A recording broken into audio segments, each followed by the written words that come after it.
On what should have been our golden anniversary, my love, Lin Wan-jun, committed suicide. It was only after her death, when her editor posthumously published her work, that I learned the truth. Her lingering illness had never healed because she resented me, believing I had trapped her for her entire life. So, when I was reborn, and my father ordered me to choose an arranged marriage, to cast aside Lin Wan-jun, who had been with me for 5 years, I agreed without a flicker of hesitation. This time, I was willing to become a scumbag, to step aside and let her be with her white moonlight. You've been with me for 5 years. This card has $500,000 in it. Before you go on those matchmaking dates, get your hymen restored. Honest guys really go for that. I hadn't even finished speaking when Lin Wan-jun snatched the card and threw it at my face. Fu Shangyan, you bastard. A sharp sting at my temple. I touched it, blood. Lifting my eyes, I saw Lin Wan-jun's cool, elegant features contorted with long-suppressed fury. Today is my new book launch. You dragged me here with one call, just to say this. Fu Shangyan, have people like you ever learned to respect anyone? Lin Wan-jun departed, her expression like frost. Before leaving, she didn't forget to hurl her coffee in my face. I didn't flinch, letting her vent. Then she strode off on her stilettos, rushing back to her launch event. Several taxis stopped for her, then drove on. Lin Wan-jun didn't get into any of them, choosing instead to pace where she stood. Her lotus green coat billowed in the early winter wind, making her silhouette seem utterly alone, as if waiting for me to come and coax her. But I knew she wasn't waiting for me, and, just as I expected, a battered old bicycle soon pulled up before Lin Wan-jun. A smile finally lit up her face. She hopped onto the back seat, her arms circling the man's waist. Even though I'd resolved to let her go in this lifetime, the sight of the woman I'd spent a previous life with, now beaming at another man, still sent an indescribable pang through my heart. Lin Wan-jun was a good woman. In truth, in our past life, she had done nothing wrong. To me, to our child, to our home, she had always done her utmost, everything within her power. Even that book, her nostalgic tribute to her white moonlight, Lu Zhe, was only published at her request after she died. She had never wronged me. She simply didn't love me. Sir, old mister, Fu has already arranged for your body. In 3 days, you can proceed with the fake death and depart. Understood. Let's go home. Under the newly enacted policies, my Fu family no longer had any standing in Nangang. In 3 days, I would fake my death, assume a new identity, and head to the mainland to forge a new path. 3 months later, I would marry my betrothed. In my previous life, I had taken Lin Wan-jun with me, but she hadn't been happy with me. This time, I would fake my death alone. She would be happy, wouldn't she? At least, years from now, when reporters interviewed her, she could say, without a trace of shame, that the man she had once been with wasn't some sugar daddy, but simply a complete scumbag. Back home, I turned on the TV. Sure enough, a riot had broken out at the press conference. I breathed a sigh of relief when I saw Lin Wan-jun wasn't among the victims reported. I started packing my bags.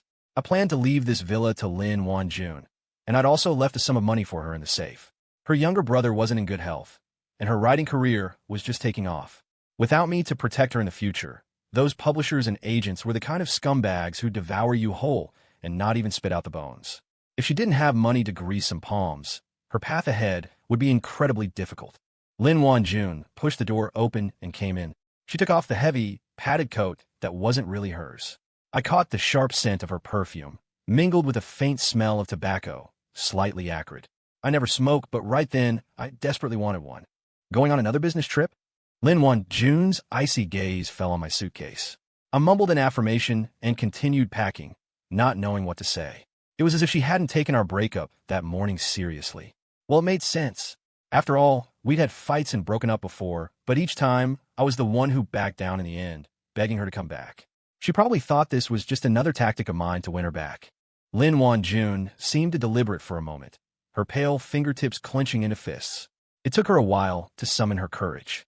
Fu Shangyan, was it you who sabotaged Lu Zhe's job at the TV station? Otherwise, they just notified him yesterday that he could start work. So how could he suddenly be kicked out today? My hands, busy packing clothes, paused. I looked up, my face devoid of expression. You think it was me? Lin Wan-jun met my gaze unflinchingly, her tone still as cold as ice. I've told you countless times, Fu Shangyan. He's just like a brother to me, someone I grew up with. Why do you have to be so petty and keep hounding him? You even hired people to beat him up. Actually, in my past life, they had argued about this very same thing.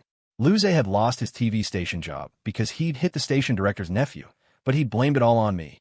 In my past life, by the time I found the director's nephew, he was already dead, so I couldn't prove my innocence. That's why, in this life, as soon as I was reborn, I immediately found the director's nephew and saved his life. But just as I was about to take the evidence out of the drawer, Lin Wan-jun suddenly recoiled half a step. A sharp pain pierced my heart. I knew what she was thinking. She thought I was going to pull out a gun. After all, rumors were rife in Nangang that anyone who crossed me would end up dumped in international waters to feed the fish. But I had always doted on her, respected her. Since we'd been together, she had never been afraid of me. Yet now, all because of an outsider's one-sided story, she was confronting me, her eyes blazing with accusation. At that moment, I felt an overwhelming sense of dejection and exhaustion. I thought to myself, since I've already decided to leave, why bother explaining any of this? A self-mocking smile tugged at the corner of my lips, and I closed the drawer. So what if it was me? In that instant, I saw the same fear and disgust in her eyes that I saw in everyone else's. I lowered my head, not wanting her to see my reddened eyes. Make me a bowl of wonton noodles, Wan-jun. No, Lin Wan-jun refused instinctively. But then, perhaps thinking of something, she took a deep breath and headed to the kitchen. She heated the wok, added oil, and with a sizzle, the aroma of eggs burst into the air. Once cooked through, she sliced the egg into shreds and set it aside. Refilling the wok with water, it was time for the wontons and dragon beard noodles. An enduring hit single was playing on the TV, Priscilla Chan's countless songs. Leaning against the door, I hummed along softly. I remembered the second time I saw Lin Wan-jun. She was singing this very song in a nightclub. She was 17 then, and had already forgotten saving me when we were children. She sported big, overly mature waves in her hair, and a cheap, tacky bodycon dress clung to her fine figure, accentuating her every curve. But her eyes were still as bright and pure as they had been back then. Multicolored lights danced on her face, reflecting off the walls of the private room, creating a dreamlike atmosphere. She was just as I had pictured her in my countless midnight reveries, fulfilling every fantasy I'd had. I took her home with me, paid off her gambling addict father's debts, and had her younger brother transferred to the best hospital. She had a beautiful voice, and I told her I wanted to make her a star. But she told me she wanted to continue her studies and become a great writer someday. I admired her ambition, so I supported her through university. The song ended, and the wonton noodles were ready. "All right," she said, "I've changed the safe's password. If you need anything from inside, just take it. The password is..." Lin Wan-jun slammed the bowl of wonton noodles onto the table, the splashing broth scalding her fingertips red. My gaze darkened slightly. She had made 2 servings. The other she poured into a thermal container. "What's the password?" My lips moved, but no sound came out. "The password was today. My birthday. Is there anything else? I need to go to the hospital to take care of Lu Zhe."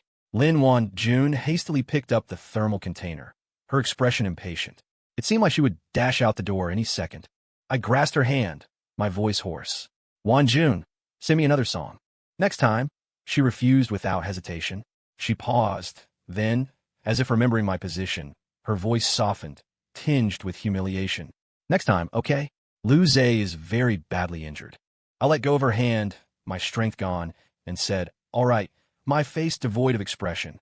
As the door opened and closed, silence descended upon the room, leaving only the sound of breathing and the ticking of the clock. Slowly, I pulled out a chair. The noodles had gone a bit clumpy. I forced down a couple of mouthfuls. It no longer tasted like it did in my memories. The next morning, the door slammed open with a deafening bang. I jolted awake from my dreams, instinctively grabbed my knife, and pinned the intruder to the bed, the blade poised at their neck. Seeing it was Lin Wan-jun, I quickly pulled the knife back. "Sorry, Wan-jun. Things have been tense lately. I've been on edge. I didn't mean to scare you." She shook her head slightly and sat up, still shaken. Her eyes fell on the cake on the floor, and she pressed her lips together. I froze for a moment, a faint smile tugging at the corners of my mouth. Then it quickly faded. Too bad my birthday had already passed. After a moment's thought, I picked up the remaining half of the cake with the dining knife. It still looked mostly intact. Lin Wan-jun grabbed my wrist, frowning disapprovingly. "Don't eat that. It's dirty. I'll go buy another one." I smiled at her, scooped up a bit of cream, and dabbed it on her nose. When I hit rock bottom, I was so hungry, I even rummaged through trash bins. I started telling her stories from my childhood, vivid and animated. It had been so long since I'd seen her genuinely smile in front of me. In our last life, After she left Nangang, she was never the same. Always quiet, withdrawn. Even around our child, she seemed like a shell of herself, like someone who had lost her soul. But this time, I think I made the right choice. This time, she will live a life of peace and joy. You never told me any of this. I always thought you were like a superhero. Untouchable, Lin Wanjun said, resting her chin in her palm, her gaze intent and full of emotion. I forced down the sadness in my chest and managed a small smile. Wanjun, we're only human. Of course we get hurt. She paused, as if something had dawned on her, and fell silent. Only her quickened breathing betrayed the turmoil beneath her calm exterior. Bang! Firecrackers went off in the distance. She snapped out of it, awkwardly turning her head away. Strands of hair fell loosely across her forehead, and for a moment, she looked her age again, youthful, even a little bashful. I chuckled softly and looked out the window, too. After a while, she stood up, putting on her usual cold, aloof demeanor. By the way, when's your business trip? 7 o'clock ferry tomorrow morning. I'll see you off then. All right. We finished the rest of the cake in silence. Then, with some hesitation, Lin Wanjun finally spoke. Fu Shangyan, could you spare Lu Zhe? Please. I'm asking you. The job at the TV station means a lot to him. She didn't look at me, but her voice trembled ever so slightly, like she was afraid I'd say no. My heart sank bit by bit. So, this was why she had rushed over so early, to make up for my birthday, just so she could plead for a way out for Lu Zhe. In the end, I just numbly nodded. All right. After all, I was the one who decided to let her and Lu Zhe be together. When you help someone, you commit all the way. If Lu Zhe's future turned bleak, I feared Lin Wanjun would suffer too. She'd saved my life once. After this, our debt would finally be settled. But the man Lu Zhe had crossed happened to be my nemesis, Shen Huiyong. There was no way he'd let Lu Zhe off easily. So, I had to intervene personally. By the time I found Lu Zhe, night had fallen. In an abandoned factory, Lu Zhe was beaten half to death, strung up in midair. Fu Shangyan, what? You get off on being a cuckold. Helping your own woman save her lover. My eyes narrowed dangerously. At a flick of my finger, my men laid into the dozen or so thugs. Agonizing screams echoed for a long moment. I casually wiped a smear of blood from my fingertip. I switched on the stereo. A beautiful song soon swelled, drowning out the fading whimpers of pain. Someone like you doesn't deserve Wanjun. Lu Zhe snarled, his gaze sweeping over the carnage as he struggled to push himself up. He was a bloody mess, yet still found the nerve to taunt me. I pinned his head under my foot, looking down at him, my expression a mix of contempt and bafflement. Then what kind of man does deserve her, huh? The righteous star reporter Lu?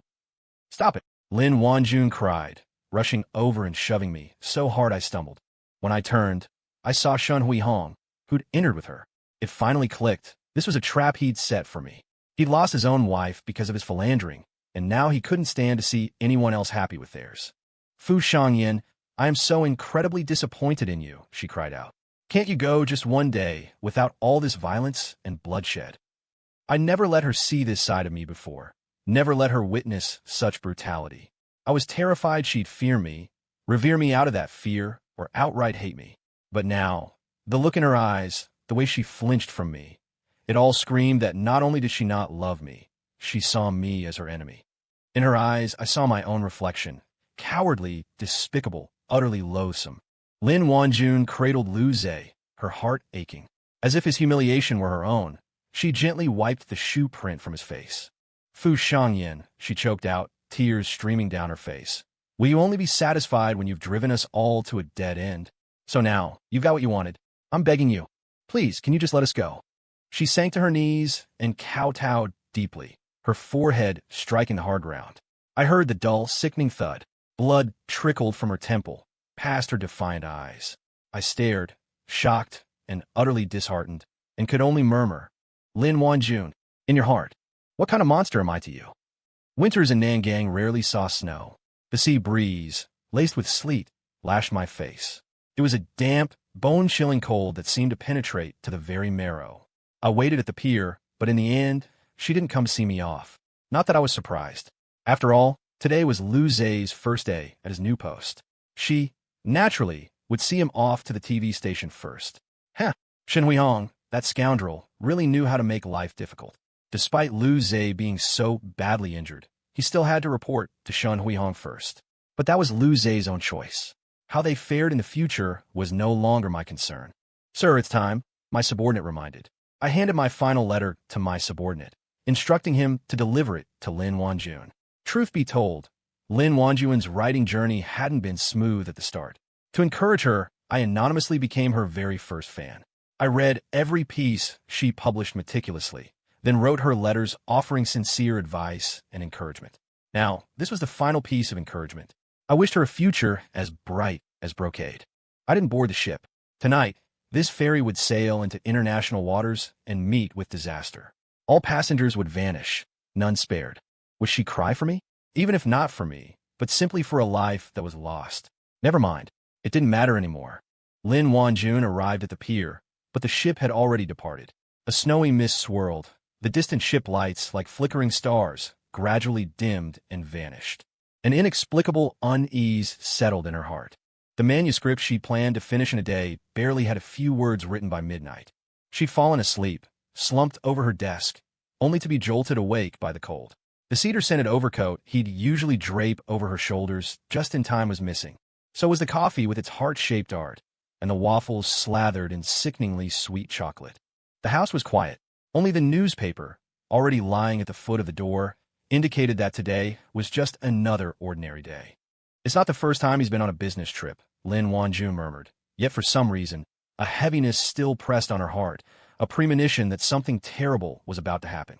It wasn't until she'd finished making breakfast that she hesitantly opened the newspaper. The moment she saw the front page headline, her hand clenched abruptly, the bold characters announcing "Ferry sinks" crumpling in her grip. Her heart felt as if an iron band had suddenly tightened around it, and a wave of oxygen-starved suffocation washed over her. Lin Wanjun stared at the smaller print below, reading it over and over. No survivors, no survivors. Fu Shangyan. He was dead? That man, as powerful as a deity, who seemed capable of solving anything, had drowned in the tumultuous waves simply because of a small squall. He hadn't died at an enemy's gunpoint, nor been assassinated while incarcerated. He had simply, unremarkably, died in an accident. How could this be? How was this possible? Lin Wanjun couldn't believe it. She even found herself wondering if this was some scheme the man had deliberately concocted to win her back. The sharp ring of the telephone snapped Lin Wanjun back to her senses. Though the phone was mere steps away, her legs felt so weak she nearly stumbled several times as she made her way to it. Lu Zhe's exultant voice came from the other end. "Wanjun, Fu Shangyan is dead. You no longer have to force yourself to stay with him out of fear of his power. You're free." Free? But why then did her eyes blur? By the time Lin Wanjun rushed to the Fu family home, they had already begun the funeral service. Since Fu Shangyan's body couldn't be found, the coffin only contained a suit he once wore. "Aren't you going to search anymore?" Perhaps. Perhaps he was lucky enough to get on a lifeboat and is still waiting for you to rescue him. At her words, Fu Shangyan's half-brother, Fu Yi, gave a knowing smile. "Miss Lin, do you really think anyone in this family cares if he's alive or dead?" Lin Wanjun froze. She remembered the stories Fu Shangyan had told her about his family. At the time, she'd thought he was exaggerating, so she'd listened and then forgotten, paying them no real mind. She never imagined the Fu family could truly be so heartless, willing to abandon their own kin for personal gain. She gripped Fu Yi's wrist tightly, her pale face seeming to blaze with an inner fire. "Fu Yi, have you forgotten who saved you 3 years ago when thugs nearly broke your legs? How can you be so ungrateful?" The air seemed to freeze. Fu Yi looked at her mockingly and let out a low, derisive laugh. "So, you didn't know what kind of man he was, Miss Lin?" Lin Wanjun's heart lurched as if she'd been slapped hard across the face. Flashes of their past together raced through her mind. The night he'd bought her freedom, she had knelt naked on the bed, but Fu Shangyan had gently closed his eyes and draped clothes over her. When her younger brother was taken by debt collectors and she'd gone alone to save him, Fu Shangyan had rushed back from overseas at the most critical moment to rescue them. And what had she done? She had screamed at him, her voice raw with anguish. "I don't want to be your gilded canary. Fu Shangyan, can't you stop watching me, controlling me?" The man, usually as steadfast as a mountain, had seemed utterly at a loss. He had knelt before her, his eyes rimmed with red. "Wanjun, I never wanted to watch you. It's only because you're the woman I love. I just want to protect you." A loud clash of gongs and drums from the Taoist priests conducting the funeral rites jolted Lin Wanjun back to the present.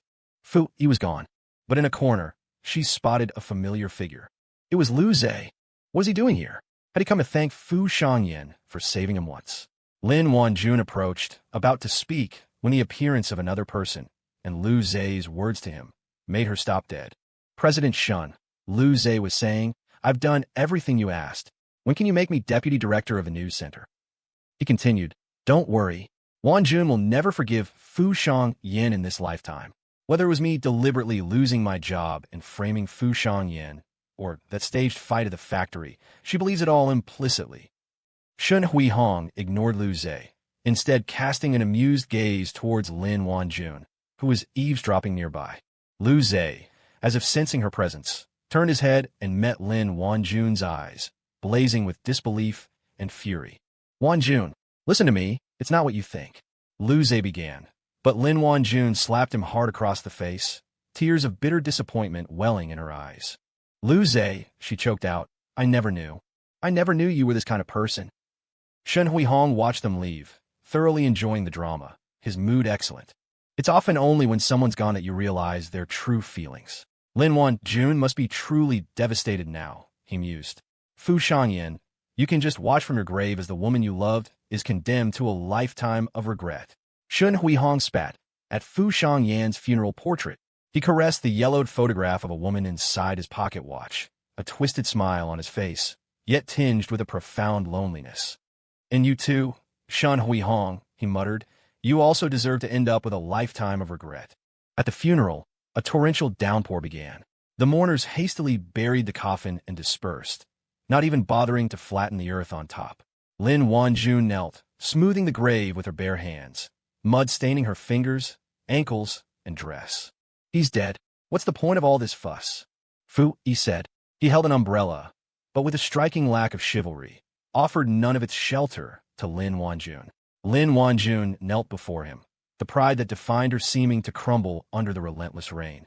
She desperately clutched his trouser leg, whimpering, Fu Yi, I'm begging you, please, just let the search and rescue team try again. Fu Yi, expressionless, pried her fingers off one by one. My apologies, Miss Lin. Please go home. She staggered to her feet, fists clenched, her teeth biting in her lip until blood welled. If you won't go, I'll find someone myself. Lin Wanjun called countless private search and rescue teams, but as soon as they heard she was looking for Fu Shangyan, they refused. Miss Lin, even if you change your reason or have someone else call for you, we know you're looking for Fu Shangyan. Let me be frank. The word came from above. No search and rescue team in all of Nangang will look for him. Upon hearing this, Lin Wanjun was surprisingly calm. She immediately went to the bank, withdrew all her manuscript fees and the money from her home safe, then bought a boat and hired a few sailors. She would go out to sea herself. A hand suddenly grabbed her from behind. Lin Wanjun struggled, but couldn't break free.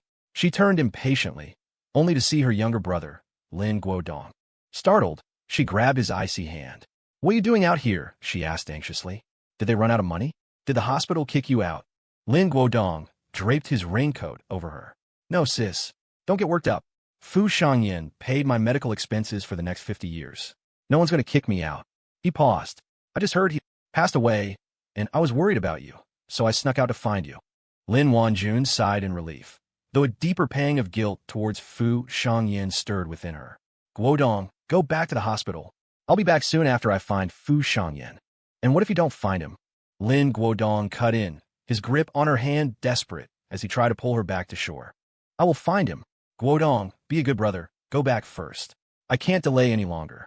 Suddenly, a monstrous wave crashed against the boat, sending it into a violent lurch. Lin Wanjun was thrown to the deck, scrambling unsteadily to get back up. Lin Guodong, heartbroken at the sight, grabbed her shoulders and roared in anguish. Sis, stop this. He's dead. Fu Shangyan is dead. No, he can't be dead. He's too strong. He wouldn't die. Another wave struck, and they both tumbled to the deck again. This time, Lin Wanjun couldn't hold on any longer. She collapsed limply into Lin Guodong's arms, her consciousness fading. She felt her soul drifting, as if floating in the air, countless images flashing through her mind. These fragments, jumbled with her memories, felt like recollections from a past life, or perhaps just a fleeting dream. She saw Fu Shangyan alive. She had spent her entire life with him. They had children, and Fu Shangyin treated her wonderfully, yet she was never happy. Why was she unhappy? Even when she was with the person she loved most? She didn't understand. Perhaps she would never understand in this lifetime. 3 years later, Lin Wanjun's novel, South Harbor's Last Sigh, became a massive hit. She came to the mainland for book signings and interviews. During one interview, the reporter's questions were particularly pointed, even tinged with malice. "Miss Lin, I heard this novel is based on your personal experiences.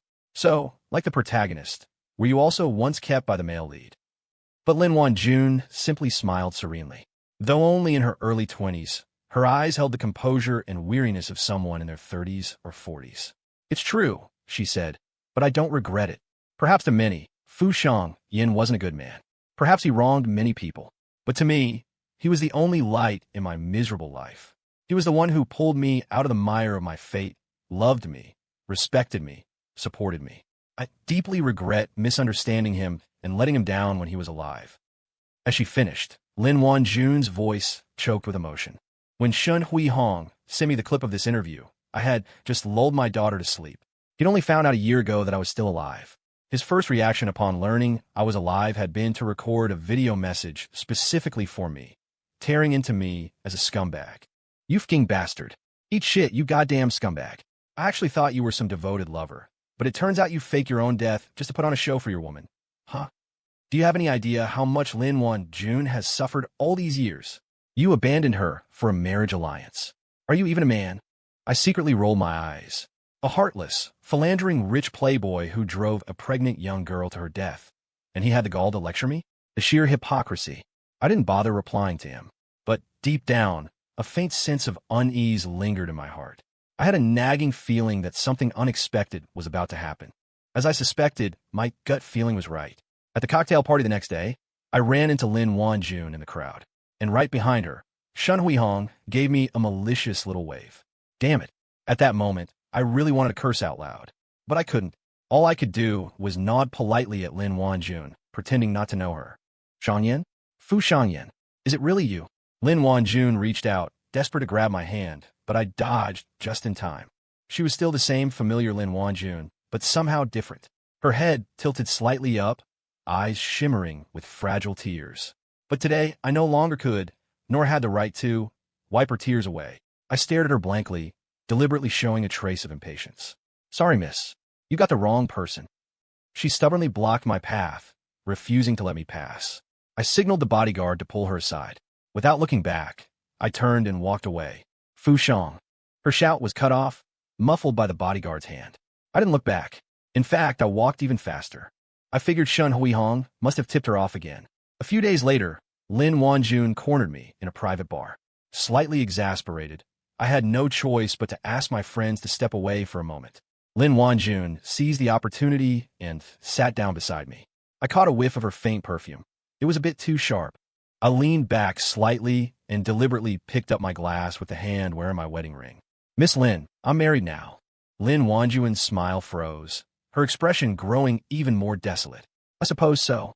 If you really are him, then the man I've longed for all these years and all those books I wrote.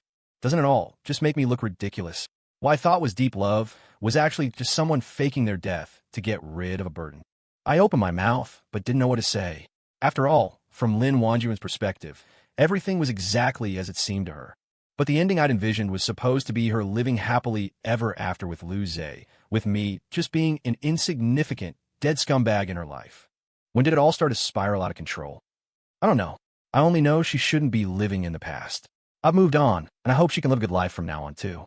But in the brief moment I was lost in thought, Lin Wanjun had already emptied her glass. Her stomach was already weak.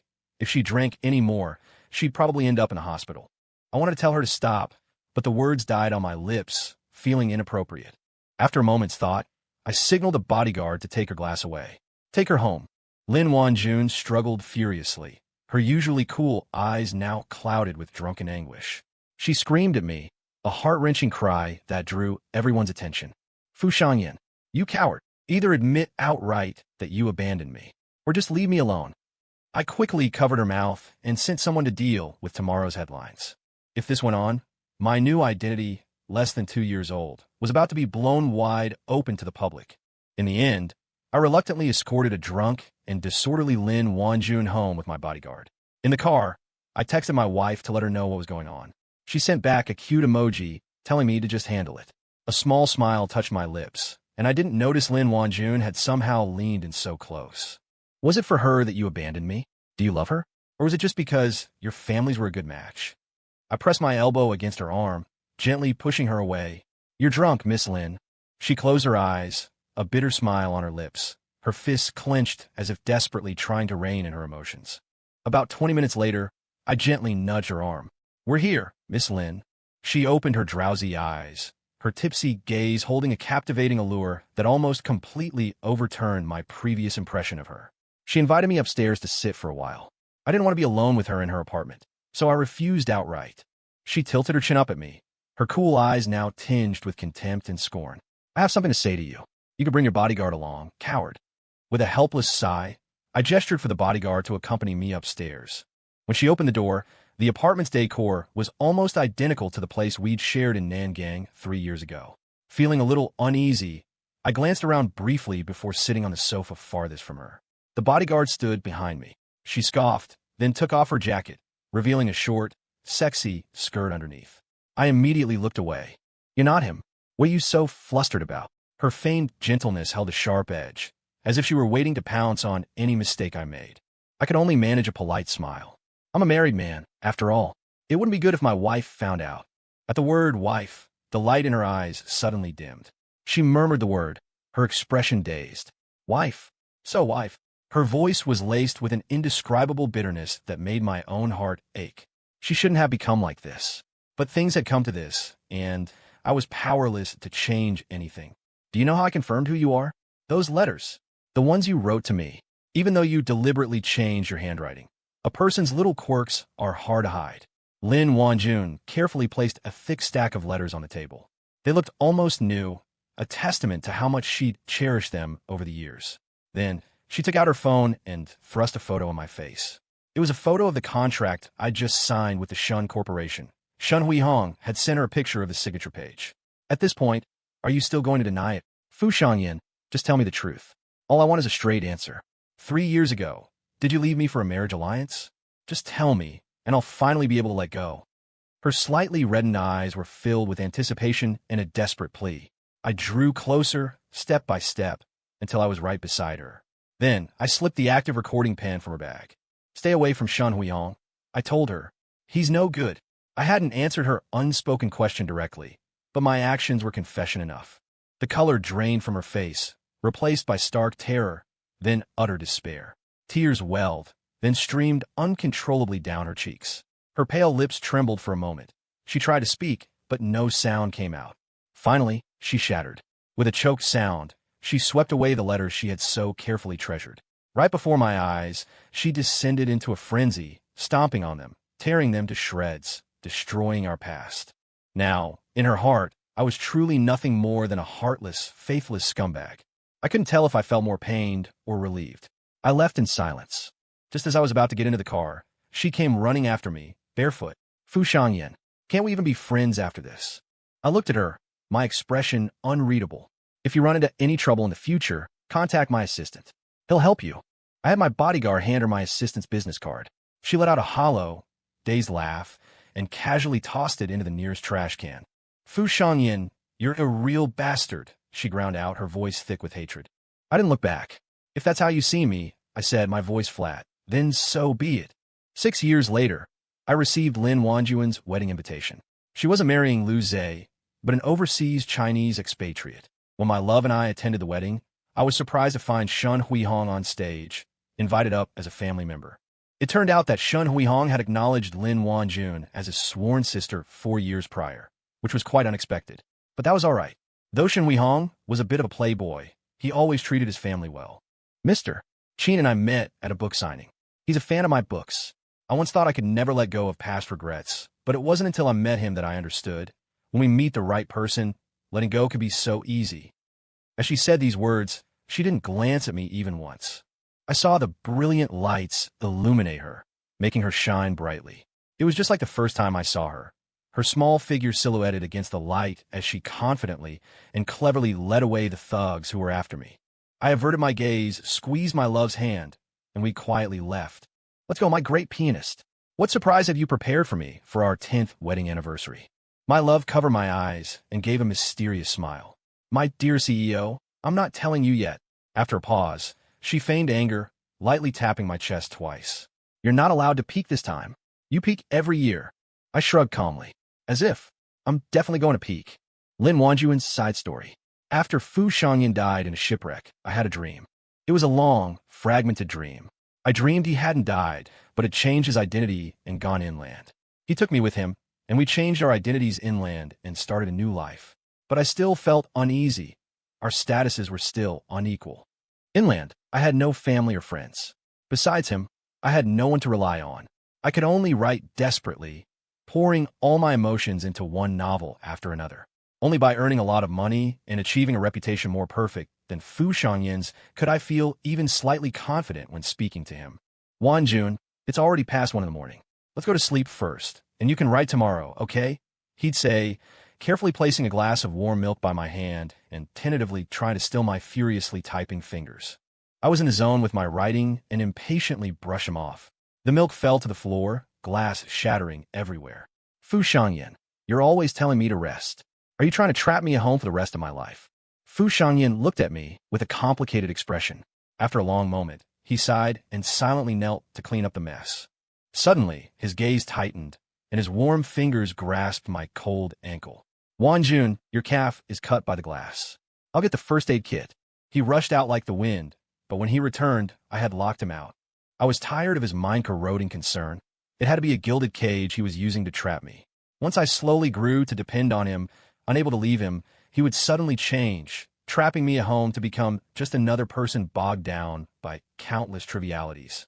Wanjun, I just want you to sleep early. Tomorrow, you need to attend our daughter's school parent-child activity. See, I knew it. Why don't you go? Why should I be the one to go? Silence hung outside the door for a long while. When Fu Shangyan spoke again, his voice sounded exceptionally weary. Wanjun, I've been going for the past 3 years. Our daughter really needs your company. She needs her mother, and I need you too. I covered my ears, refusing to listen. I had to write. I had to earn money. I had to quickly save enough to take our daughter and leave this den of wolves. But no matter how hard I tried, the money I earned never surpassed Fu Shangyan's. I was still just an insignificant speck of dust under his powerful influence. I became melancholic and lost all motivation to move forward. During countless painful days and nights, I would always think of Lu Zhe, even though I hadn't heard any news of him for a long time. But those difficult years we spent together in our youth always made me see him through a warm, nostalgic filter. I started to fantasize. What if I had resolutely threatened to die back then and hadn't come inland with Fu Shangyan? How would everything have turned out? It would probably have been very warm. Lu Zhe and I would have had our own careers, lived in a house full of blooming roses, with children playing around our knees. As I thought this, my eyelids grew heavier and heavier. In my daze, I seemed to smell a faint fragrance. That bastard Fu Shangyan must have come in. Wanjun, the roses outside the window are blooming again. Did you see them? His voice was desolate, like the fading scent of roses, gradually disappearing from my dream. I finally woke up. My vision was blurry. Sniffling, I realized my face was already streaked with tears. The room was still quiet. The roses on the windowsill had withered. Only then did I realize that in many everyday moments I hadn't noticed, Fu Shangyan had already managed this little home, what he considered their home, with such meticulous care. In a daze, I seemed to see him again, leaning back on the sofa, sunlight illuminating his casually tousled hair, looking so warm. Wanjun, wealth isn't the sole measure of a person's worth and dignity. You can pursue anything you desire, but you must be careful not to lose yourself in the process.